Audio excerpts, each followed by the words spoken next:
ტიბეტში, სადაც დამანგრეველი მიწისძვრის გამო 126 ადამიანი დაიღუპა, სამაშველო სამუშაოები ამ დრომდე მიმდინარეობს.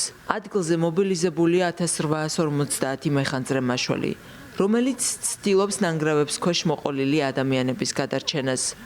ჯერ კიდევ უცნობია იმ ადამიანთა ზუსტი რაოდენობა, რომლებიც ახლა ნანგრევებს ქვეშ იმყოფებიან.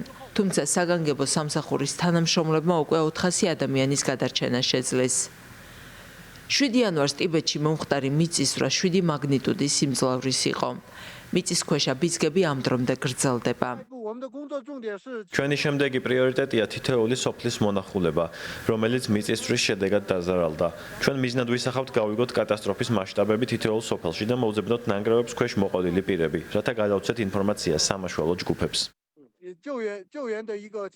კარვების საბნები და დახმარებისთვის საჭირო სხვა ნივთები გაგზავნეს თავშესაფრებისთვის, რომელსაც მიწისძვრისგან დაზარალებული პირები თავსაფარებენ. ტიბეტში ღამის გათენება ღია ცის ქვეშ კიდევ უფრო რთულია, რადგან ტემპერატურა ღამით 0 გრადუს ცელსიუსამდე ჩამოდის.